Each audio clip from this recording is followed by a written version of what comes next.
#Bernie@GU. Now, without further ado, please help me welcome Senator Bernie Sanders.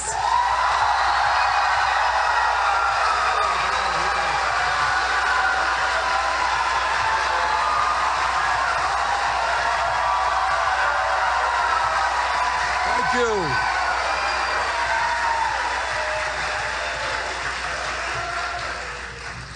Thank you all for being out on this beautiful day. And let me thank Mo and Shweta for that wonderful introduction. I think my message to you all today is a pretty simple one, and that is our country faces some enormous problems, and these problems are not going to be solved if people turn away from political struggle, if people throw up their hands in despair and say, I don't want to get involved, it's all crap. You are getting a great education here in Georgetown. And I hope very much you will use what you have learned here to fight to create a better world and to follow in the traditions of so many people for so many years who have struggled to create a more democratic and just society. Let me take you now back to the 1937. And in his inaugural address, in the midst of the Great Depression, President Franklin Delano Roosevelt looked out at the nation in the midst of this terrible depression. And this is what he saw, and this is what he talked about in his inaugural. He saw tens of millions of people denied the basic necessities of life. He saw millions of families trying to live on incomes so meager that the pall of family disaster hung over them every single day. He saw millions of his fellow Americans denied education, recreation, and the opportunity to better their lot and the lot of their children. He saw millions lacking the means to buy the products they needed, and by their poverty, by their lack of disposable income, denying employment to many other millions. Because when you don't have money to spend, you're not creating jobs for other people. He saw 1/3 of a nation ill-housed, ill-clad, and ill-nourished. And he acted against the ferocious opposition of the ruling class of his day, people he called the economic royalists. Roosevelt implemented a series of programs that put millions of Americans back to work, took them out of dire poverty, and restored their faith in government. He redefined the relationship of the federal government to the people of our nation. He combated cynicism, fear, and despair.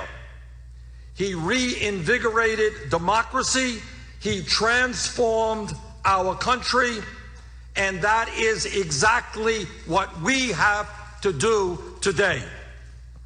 And by the way, almost everything he proposed, almost every program, every idea he introduced was called socialist.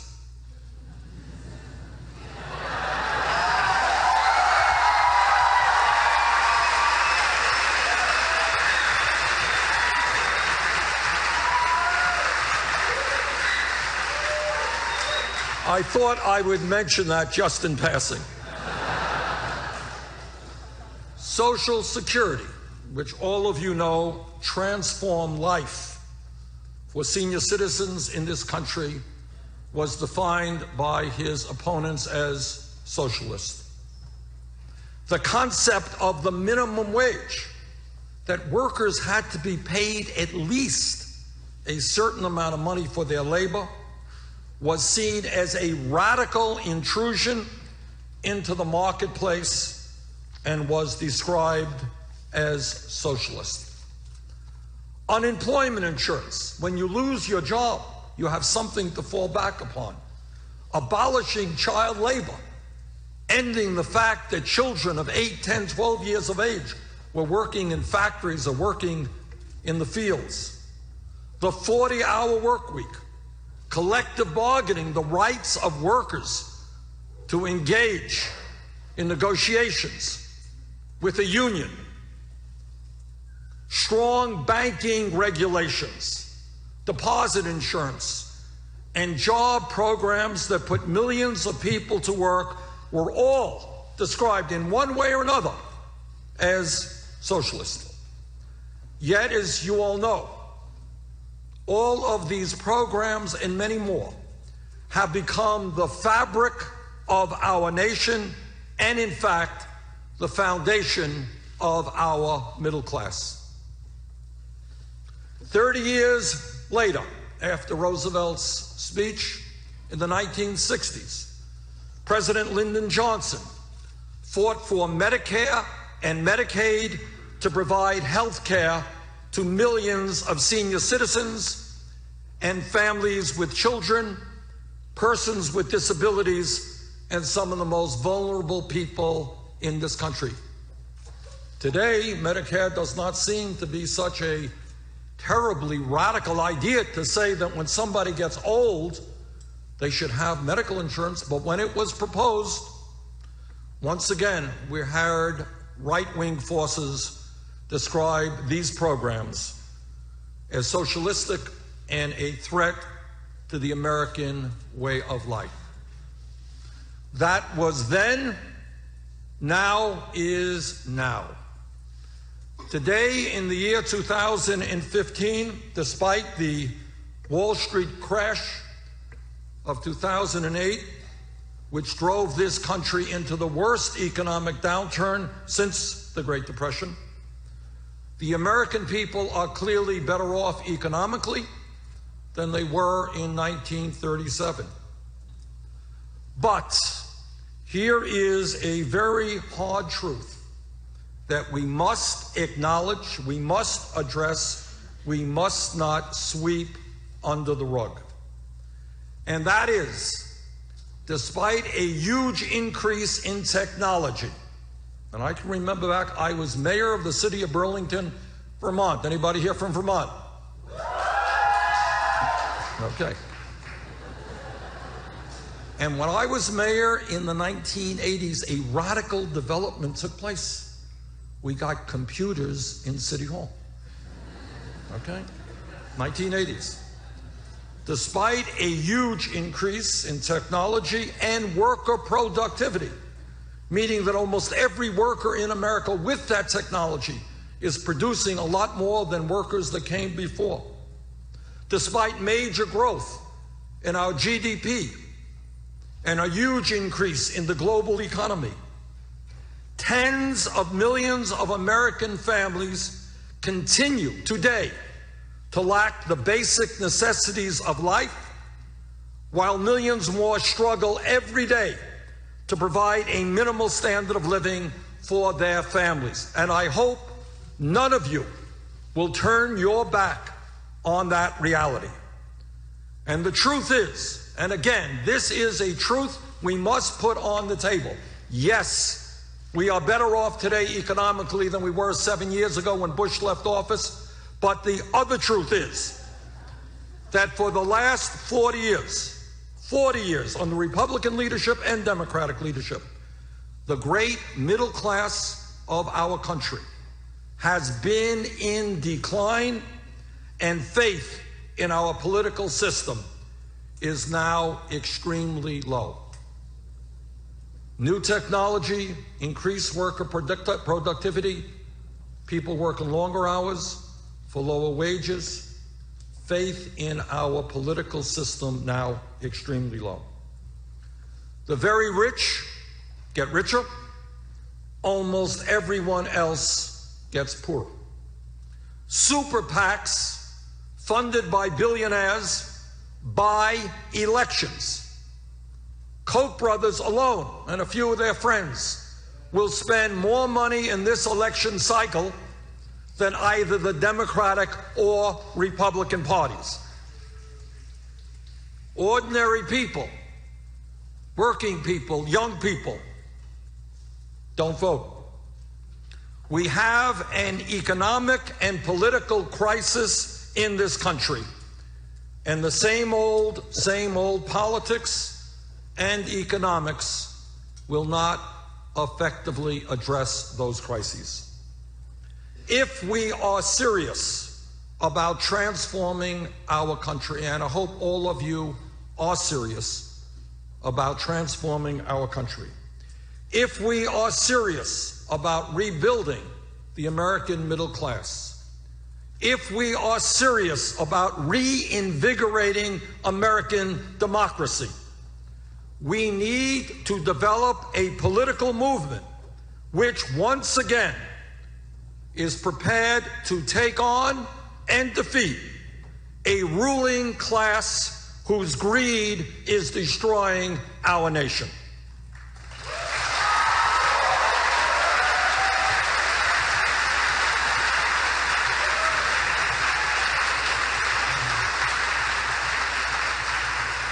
Now, I know that terms like ruling class, probably not talked about too often here at Georgetown.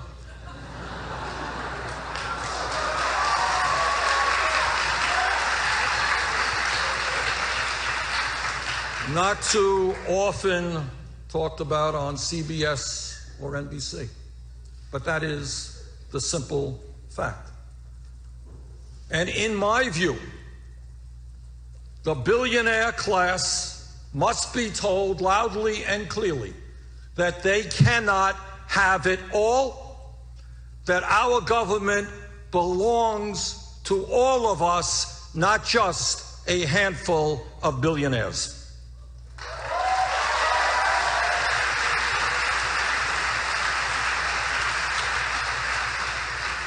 But this goes beyond politics.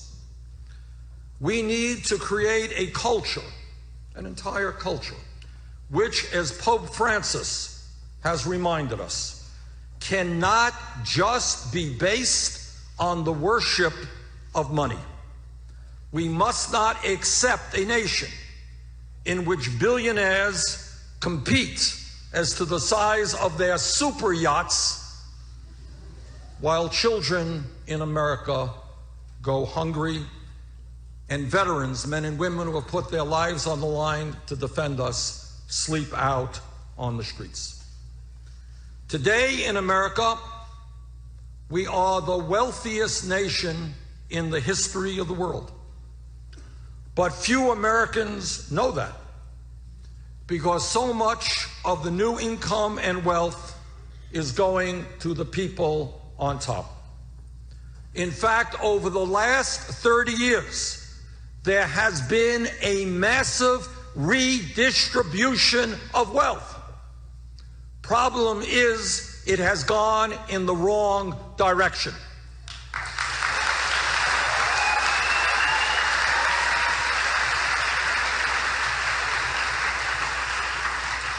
In the last 30 years, we have seen trillions of dollars flow from the hands of working families in the middle class to the top 1/10 of 1%. A handful of people, top 1/10 of 1%, who have seen a doubling of the percentage of the wealth that they own during that period. Doubling of the percentage of wealth they own. Unbelievably and grotesquely, the top 1/10 of 1% today owns nearly as much wealth as the bottom 90%. 1/10 of 1% owns nearly as much wealth as the bottom 90%. That is not the kind of America that we should accept.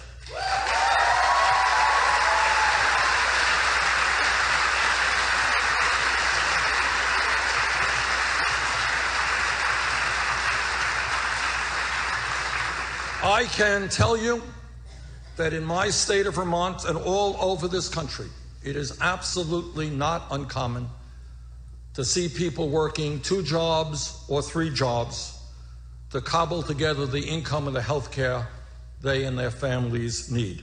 In fact, Americans work longer hours than do the people of any other industrialized country. But despite the fact that our people are working so hard, I go around the country and I see a lot of working people, and you can see the stress and exhaustion on their faces. They're working crazy hours. Husbands hardly see wives. People don't have the quality time for their kids because they're working so hard just to bring in the income to survive. And despite all of that, despite our people working so hard, 58% of all new income generated today is going to the top 1%. Today in America, as the middle class continues to disappear, median family income is $4,100 less than it was in 1999. The median male worker made over $700 less than he did 42 years ago in inflation adjusted for dollars. Do you know why people are angry? They are angry because they are working terribly hard. And yet in real inflation adjusted for dollars, they are earning less. And they're looking all over and they say, what's happening? Why is that? But it's not just men. Last year, the median female worker earned more than $1,000 less than she did in 2007, and 58% of all new income goes to the top 1%. Today in America, the wealthiest country in the history of the world, that's what we are today, more than half of older workers have 0 retirement savings. Think about that. You're 50, 55 years of age, and you're thinking, all right, how am I going to retire? But because my wages have gone down, I have 0 in the bank for retirement. And at the same time, all over America, you got millions of seniors and people with disabilities trying to survive on $12,000 or $13,000 a year Social Security. From Vermont to California, older workers are scared to death, and they are saying, how am I going to retire with dignity? And I want all of you can get your calculators out, not now, when you leave here. Do some arithmetic and try to put yourself in the place of a senior citizen in my state of Vermont, where it gets cold in the winter, trying to survive on $13,000 a year. And you tell me how you are going to pay for the food that you need, heat your home, and buy the medicine that you need. And you know what? You can't do it. Today in America, nearly 47 million people are living in poverty, and over 20% of our children, including 36% of African American kids, are living in poverty, the highest rate of childhood poverty of almost any nation on earth. And what I want you to think about is, why is it in the wealthiest country in the history of the world, where we're seeing a proliferation of millionaires and billionaires, we have the highest rate of childhood poverty of almost any major country on earth? Today in America, 29 million Americans have no health insurance, and even more are underinsured with outrageously high co-payments and deductibles. In other words, people do have insurance, but I talk to people every day. They got a $5,000 deductible, $8,000 deductible. They can't go to the doctor when they need. And then on top of that, for a wide variety of reasons, our people pay the highest prices in the world for prescription drugs. And doctors tell me all of the time, we prescribe something, a medicine for our patients, they can't afford to fill that medicine, that prescription. 1 out of 5 Americans cannot afford to fill the prescriptions their doctors write. What insanity is that? Today in America, youth unemployment and underemployment is over 35%. For African American kids, it is over 50%. Meanwhile, we have more people in jail than any other country. China, communist authoritarian country, 4 times our size, we have more people in jail than China, and countless lives are being destroyed as we spend $80 billion a year locking up our fellow Americans.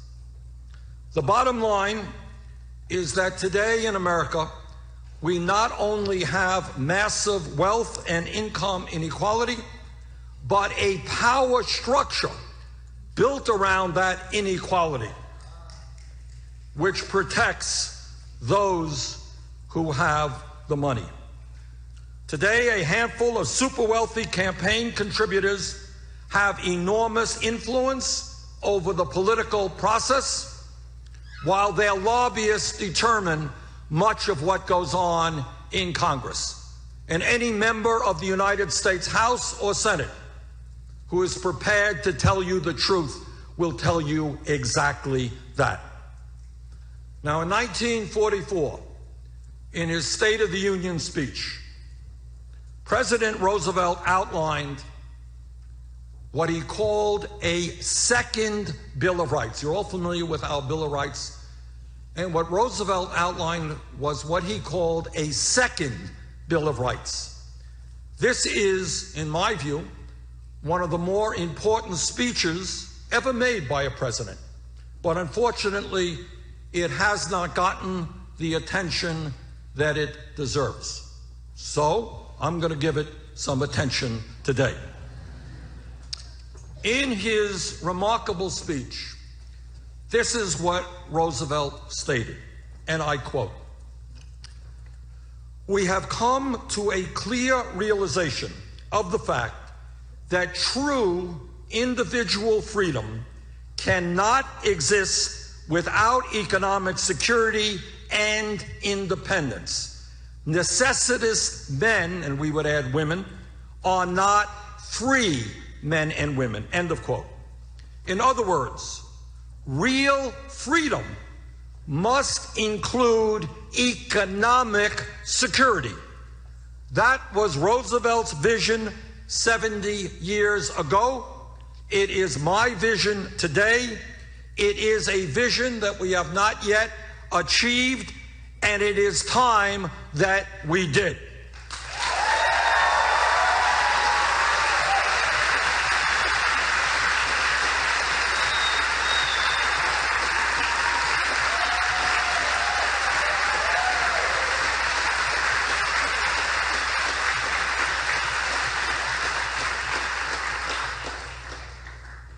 In that speech, Roosevelt described the economic rights, R-I-G-H-T-S, rights that he believed every American was entitled to. The right to a decent job at decent pay.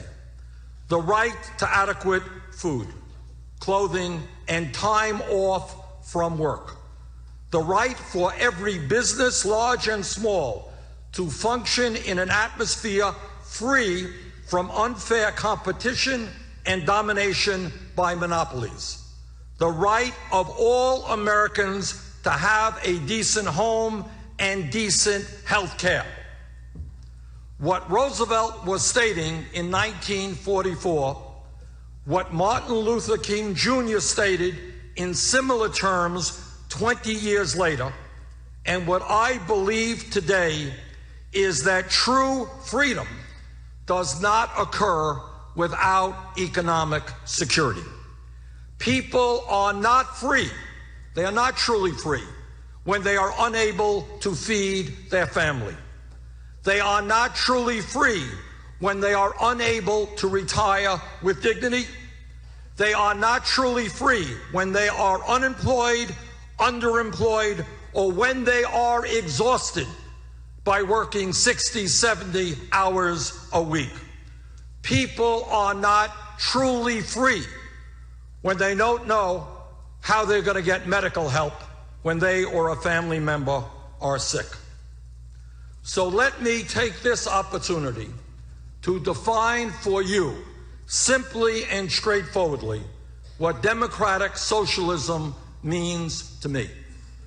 It means building on what Franklin Delano Roosevelt said when he fought for guaranteed economic rights for all Americans. And it builds on what Martin Luther King Jr. said in 1968 when he stated, and I quote, "This country has socialism for the rich and rugged individualism for the poor," end of quote.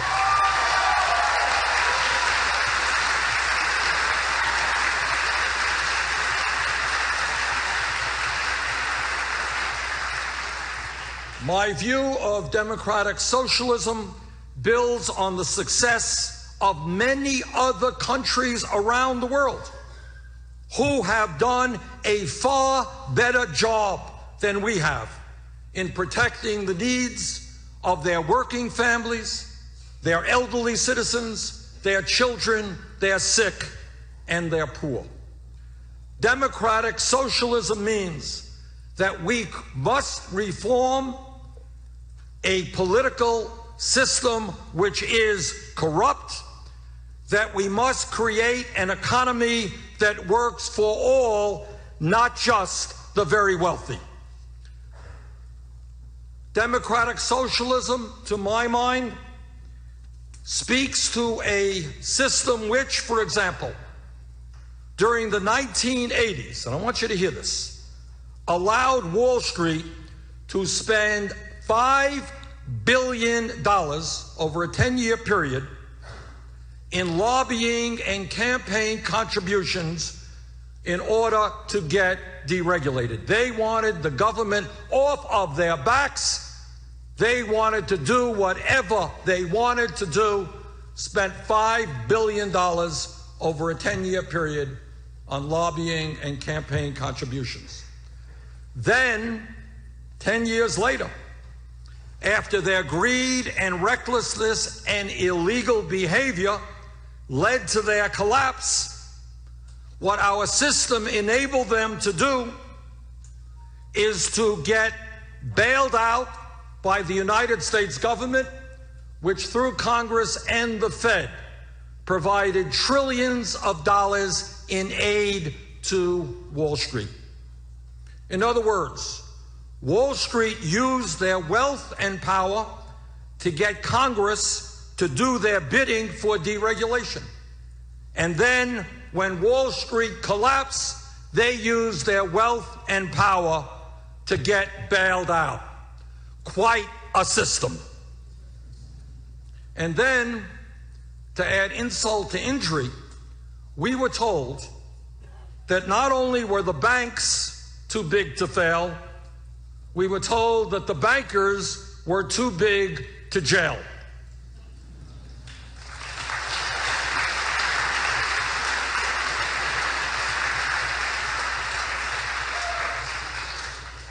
And this is the system.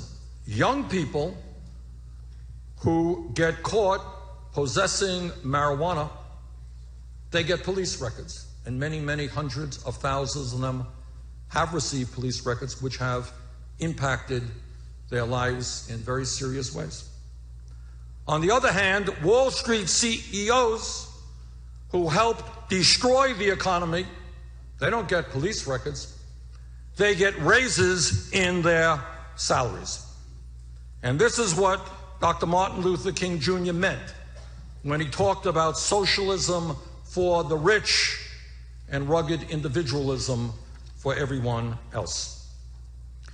In my view, it is time we had democratic socialism for working families, not just for Wall Street, billionaires, and large corporations. It means that we should not be providing welfare for corporations.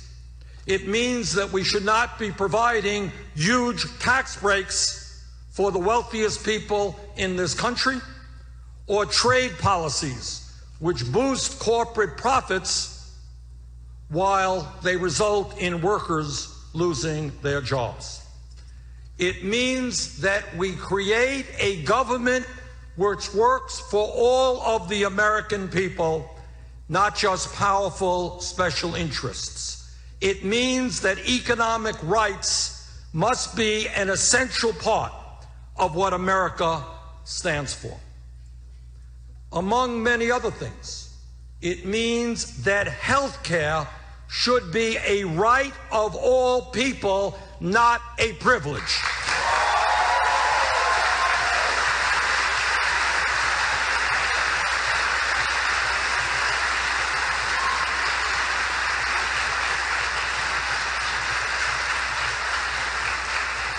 Now, I know that there are some people out there who think this is just an incredibly radical idea. Imagine in the United States of America, all of us having health care as a right. But I hope all of you know this is not a radical idea, it is a conservative idea. It is an idea and a practice that exists in every other major country on earth. You know, not just in Scandinavia, in Denmark or Sweden or Finland or Norway. It exists in Canada. I live 50 miles away from Canada. Not a radical idea. It exists in France, Germany, Taiwan, all over the world. Countries have made the determination that all of their people are entitled to health care, and I believe the time is long overdue for the United States to join the rest of the world.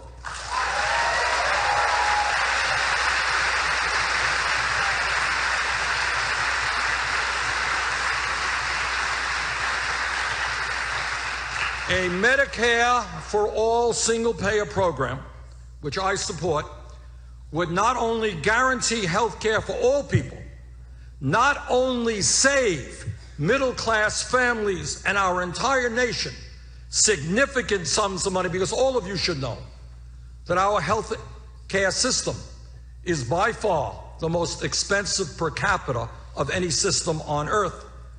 But a Medicare for all single-payer program would radically improve the lives of all Americans and bring about significant improvements in our economy.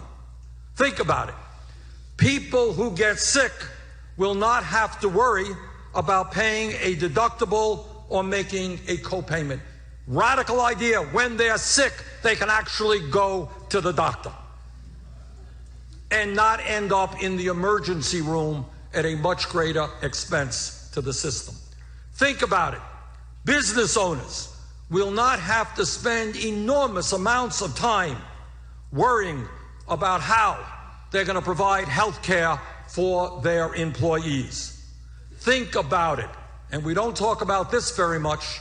You got millions of workers in this country who are staying on jobs, in jobs, which they do not want to stay in, but they're there because they have a decent health care program for themselves and their families. Think what it means when young people or anybody else can say, you know what? This is the job that I love. This is what I want to do. And I'm going to go out and start this business or do this work.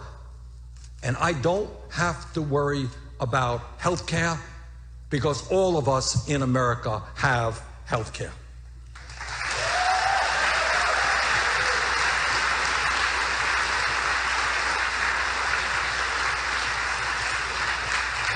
And by the way, what a Medicare for all system will bring about is ending the absurdity of the American people paying by far the highest prices in the world for prescription drugs.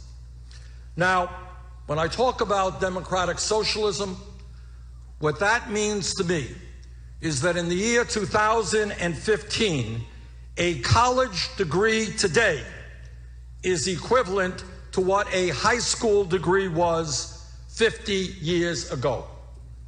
And what that means is that public education must today allow every person in this country who has the ability, the qualifications, and the desire, the right to go to a public college or university tuition free.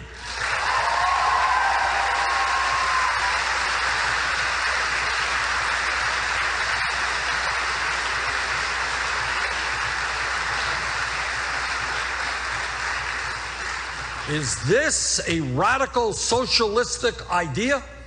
I don't think so. It exists in many countries all over the world, and you know what? Used to exist in the United States of America. We had great universities like the University of California, the City University of New York, virtually tuition free. Democratic socialism means that our government does everything it can to create a full employment economy. It makes far more sense to me to put millions of people back to work rebuilding our crumbling infrastructure than to have a real unemployment rate of almost 10%. It is far smarter to invest in jobs and educational opportunities for young people who are unemployed than to lock them up and invest in jails and incarceration.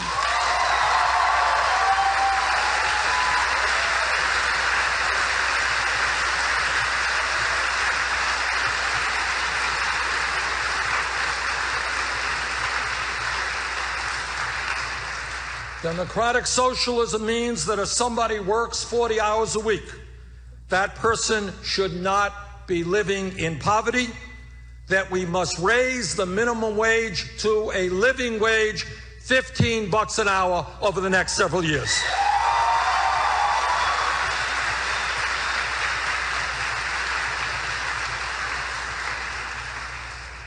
It means that we join the rest of the world and pass the very strong paid family and medical leave legislation now sitting in Congress.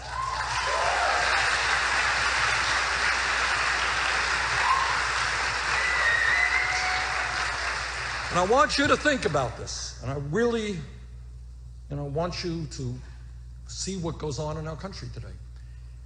It's not only that every other major country, I'm not talking about Europe or Scandinavia, virtually every country in the world, poor countries, small countries, reached the conclusion that when a woman has a baby, she should not be forced to be separated from that newborn baby after a week or two and have to go back to work. Making sure that moms and dads can stay home and get to love their babies is a family value that we should support. And that is why I want and will fight to end the absurdity of the United States being one of the only countries on earth that does not guarantee at least 3 months of paid family and medical leave.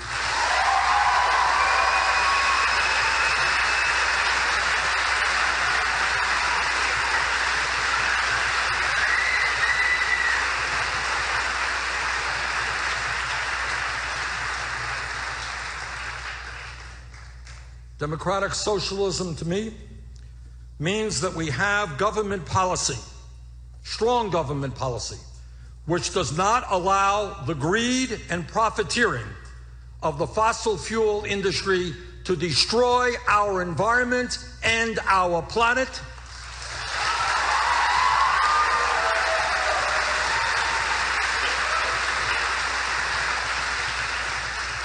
And it means to me that we have a moral responsibility to combat climate change and leave this planet healthy and habitable for our kids and our grandchildren.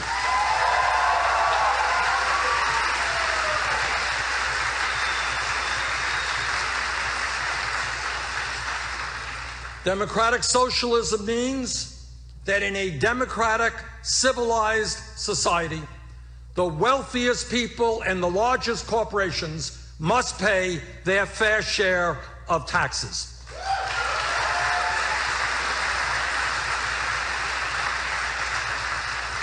Yes, innovation, entrepreneurship, and business success should be rewarded. But greed for the sake of greed is not something that public policy should support.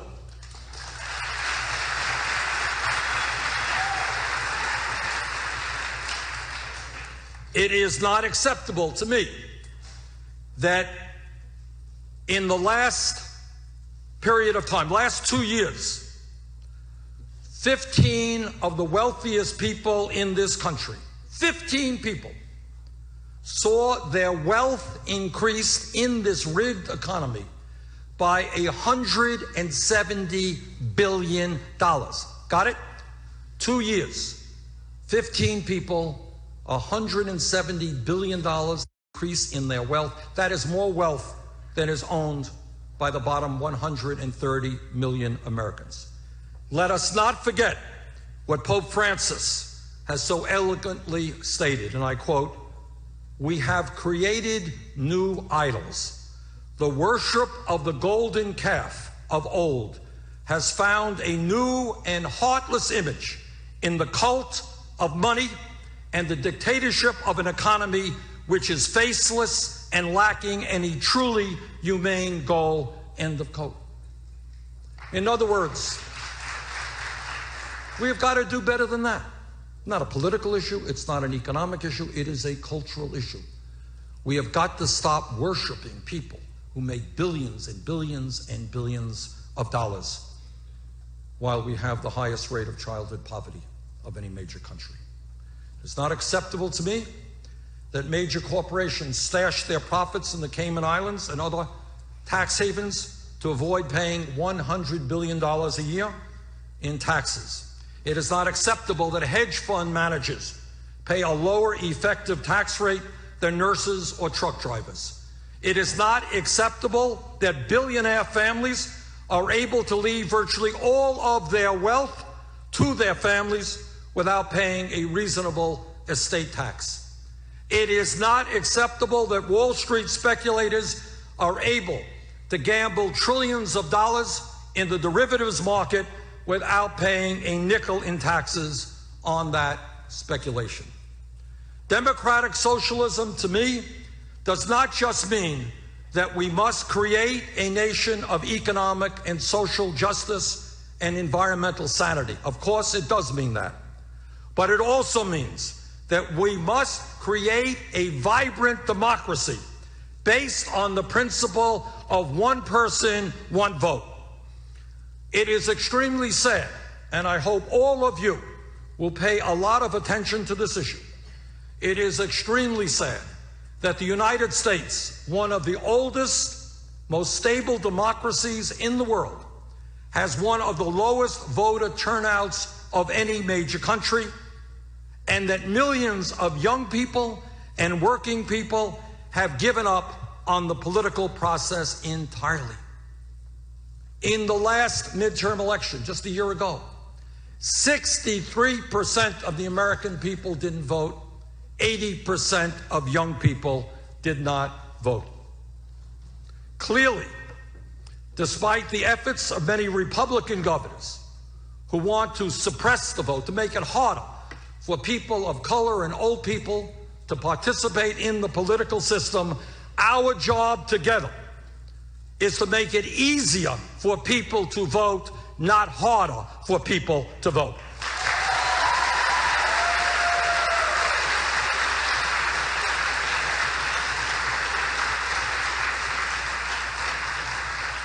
It is not a radical idea, and I will fight for this as hard as I can as president, to say that everyone in this country who is 18 years of age or older is registered to vote.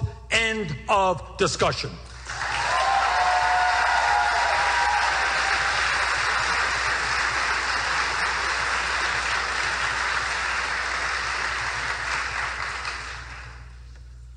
So the next time that you hear me attacked as a socialist, like tomorrow. Remember this. I don't believe government should take over, the grocery store down the street or own the means of production. But I do believe that the middle class and the working families of this country who produce the wealth of this country deserve a decent standard of living, and that their incomes should go up, not down. I do believe in private companies that thrive and invest and grow in America, companies that create jobs here, rather than companies that are shutting down in America and increasing their profits by exploiting low-wage labor abroad.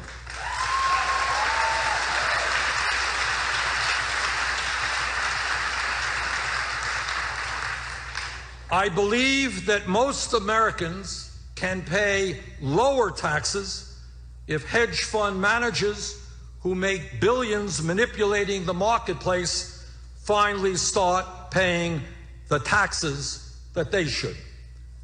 I don't believe in special treatment for the top 1%, but I do believe in equal treatment for African Americans who are right to proclaim the moral principle that Black lives matter.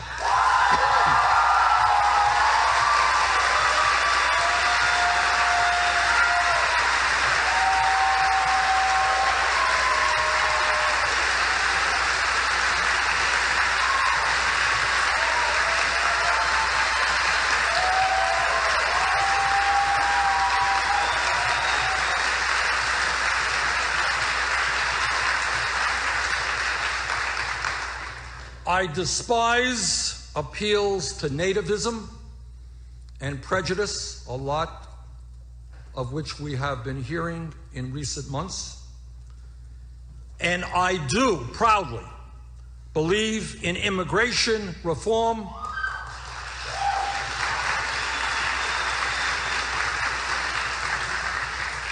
that gives Hispanics and others a pathway to citizenship and a better life.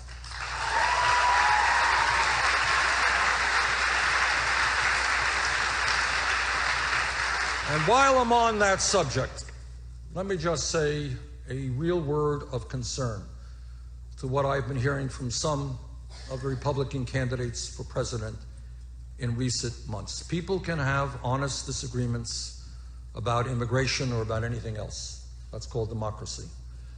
But people should not be using the political process to inject racism into the debate.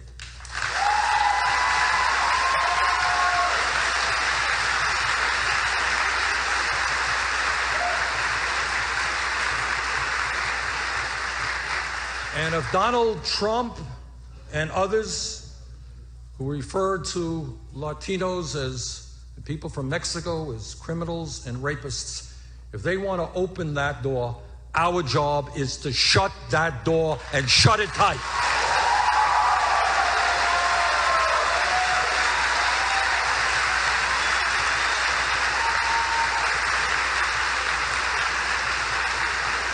This country has gone too far. Too many people have suffered and too many people have died for us to continue hearing racist words coming from major political leaders.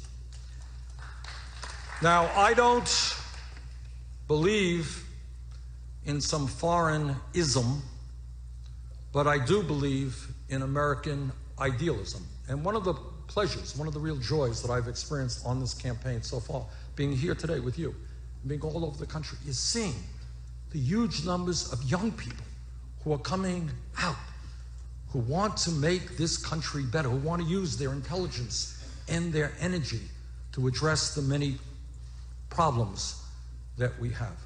So I want to thank all of the young people here and all over this country for their idealism, and do not become cynical. I am not running for president because it is my turn. Not quite. I was born in a 3.5-room apartment in a working class family in Brooklyn, New York. I don't think. Okay. So I got Brooklyn, I got Vermont. And by the way, I visited California.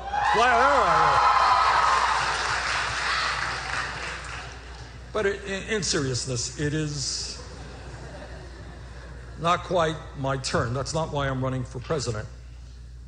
But I am running for president in order for all of us to be able to live in a nation of hope and opportunity, not for some, but for my 7 grandchildren and for all of you.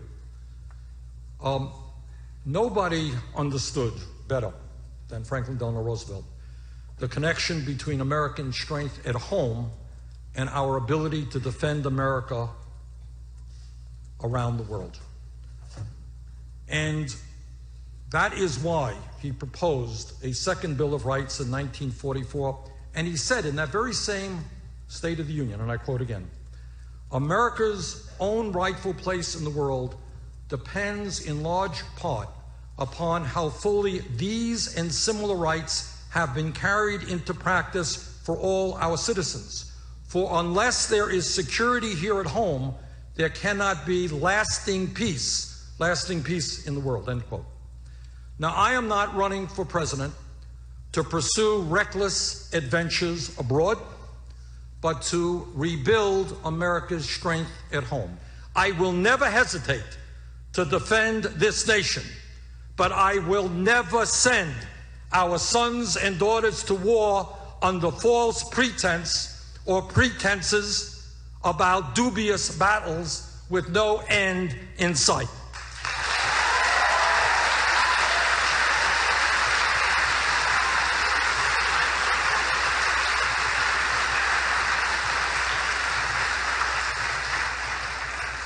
And as we discuss foreign policy, I know that all of you share with me your shock and your horror at what happened in Paris, and you share with me your condolences for the families who lost loved ones and your hopes and prayers that those who were wounded will recover. And also those same thoughts go out to the families of those who lost loved ones in the Russian flight that we believe was taken down by an ISIS bomb, and also those who lost their lives to terrorist attacks in Lebanon and elsewhere.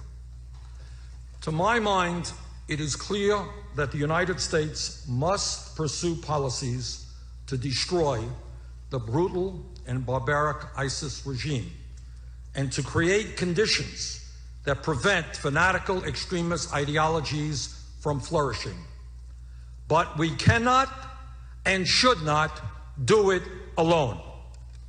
Our response must begin with an understanding of past mistakes and missteps in our previous approaches to foreign policy.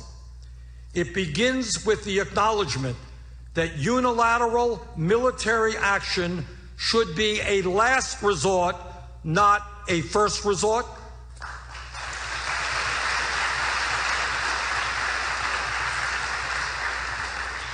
And that ill-conceived military decisions such as the invasion of Iraq can wreak far-reaching devastation and destabilization over regions for decades.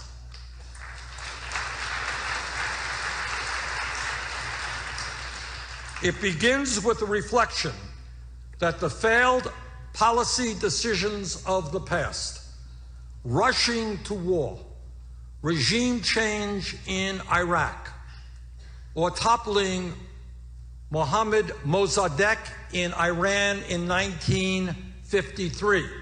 Mossadegh was the president. CIA and others got rid of him to protect British petroleum interests.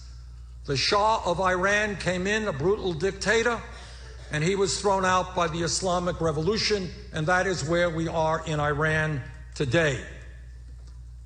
Decisions have consequences, often unintended consequences.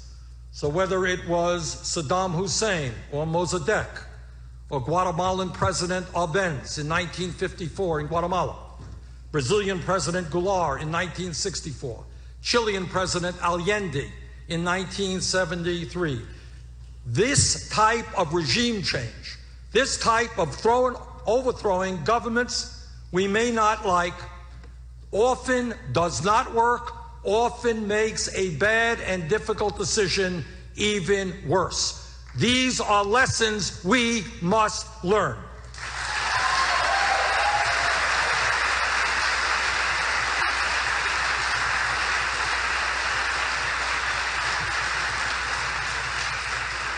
After World War II, in response to the fear of Soviet aggression, European nations and the United States established NATO, the North American Treaty Organization, an organization based on shared interest and goals and the notion of a collective defense against a common enemy. It is my belief that we must expand on these ideals and solidify our commitments to work together to combat the global threat of terror. We must create a new organization like NATO to confront the security threats of the 21st century, an organization that emphasizes cooperation and collaboration to defeat the rise of violent extremism and, importantly, to address the root causes underlying these brutal acts. We must work with our NATO partners. We must work to expand the coalition with Russia, and we must work with members of the Arab League. But let us be very clear. While the United States and other Western nations have the strength of our militaries and our political systems, the fight against ISIS is a struggle for the soul of Islam, and countering violent extremism and destroying ISIS must be done primarily by Muslim nations with the strong support of their global partners.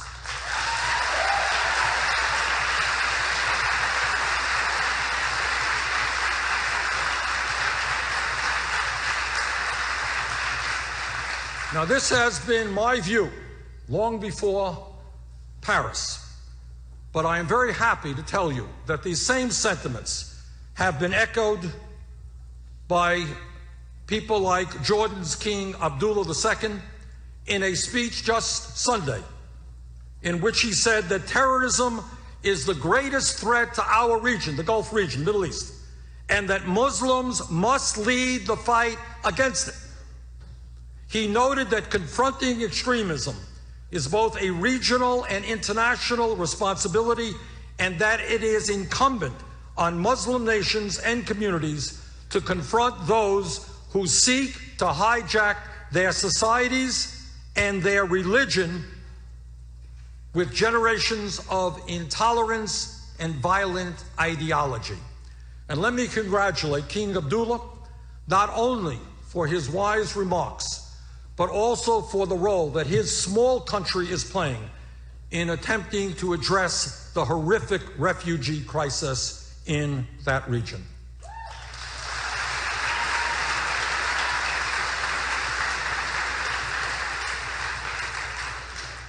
A new and strong coalition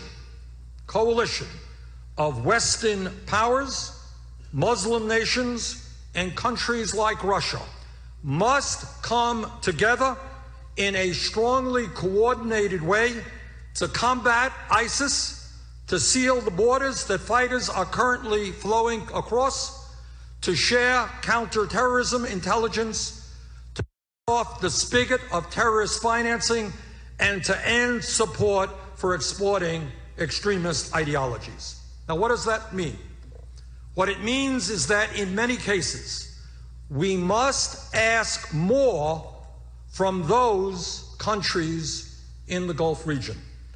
While Jordan, Turkey, Egypt, and Lebanon, in their own ways, have accepted their responsibilities for taking in Syrian refugees, other countries in the region have done nothing or very little. Equally important, and this is a point that may make some people uncomfortable, but it is a point that must be made. Countries in the region, like Saudi Arabia, Kuwait, Qatar, the UAE, countries of enormous wealth and resources, have contributed far too little in the fight against ISIS. That must change.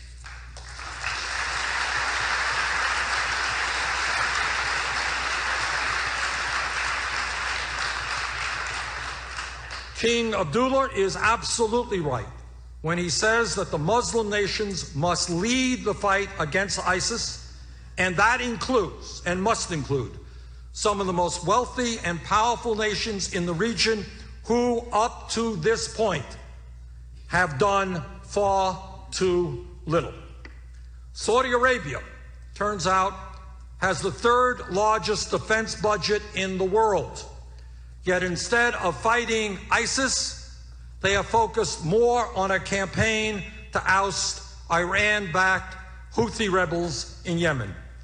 Kuwait, a country whose ruling family was restored to power by the United States driving Saddam Hussein's Iraq out of Kuwait, has been a well-known people in Kuwait have been well-known sources of financing for ISIS and other violent extremists.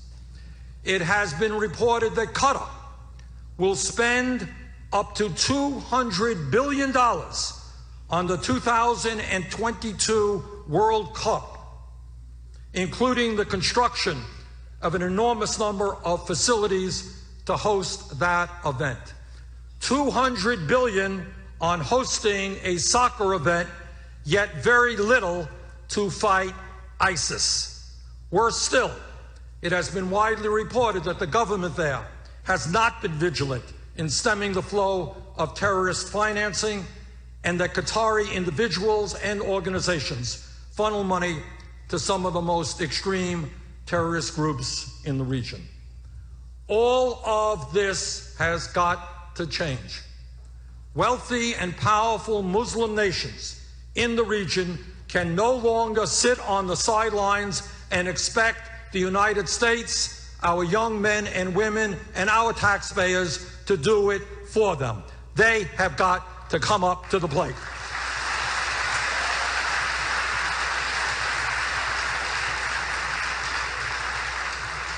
As we develop a strongly coordinated effort, we need a commitment from these countries that the fight against ISIS takes precedence over the religious and ideological differences that hamper the kind of cooperation that we desperately need.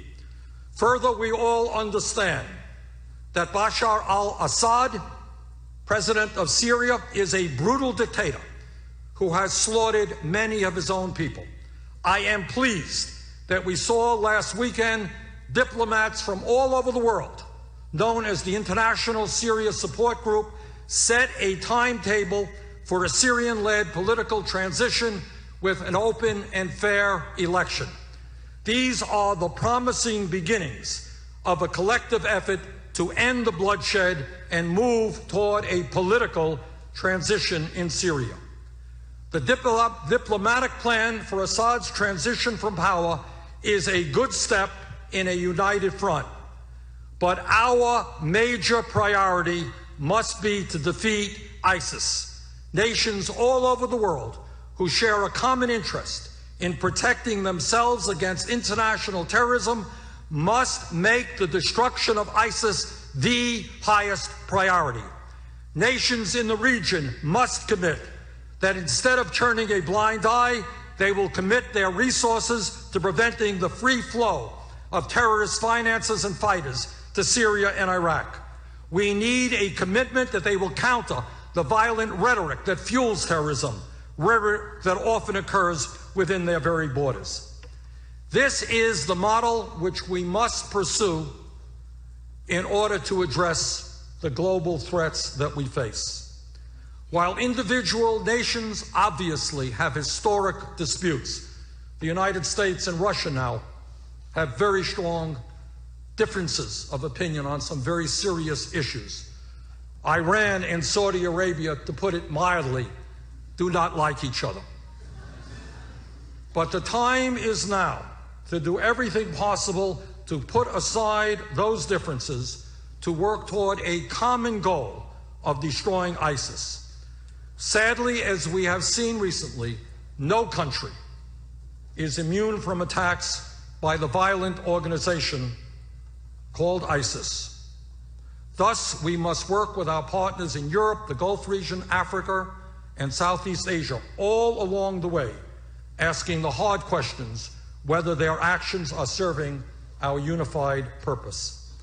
The bottom line is that ISIS must be destroyed, but it cannot be defeated by the United States alone. A new and effective coalition must be formed with the Muslim nations leading the effort on the ground, while the United States and other major forces provide the support they need. Let me conclude by once again thanking all of you for being here today. All across this country, there is a significant alienation from the political process. People look to Washington and they throw their hands up and they say, what in God's name is going on there? Why aren't our senators and our congressmen paying attention to our needs? Why aren't we developing a rational foreign policy rather than talking again about getting involved in a quagmire in the Middle East, which could lead to perpetual warfare? So let me conclude just by saying this. The problems that we face as a nation are indeed very, very serious. I've talked on some. There's a lot we haven't even touched upon. But by and large, all of these problems were caused by bad human decisions. And if we come together, if we stand together, if we do not allow ourselves to be divided up by race, by whether we're gay or whether we're straight, whether we're born in America, we weren't born in America, whether we're a male or a female, if we stand together and if we focus on how we can create sane foreign policy, how we can rebuild the middle class, how we can combat climate change, how we can create a nation in which we end racism and homophobia. If we are prepared to do that, if you, as young people, are prepared to engage in the political process, I have no doubt that there is nothing that together we cannot accomplish. Thank you all very much.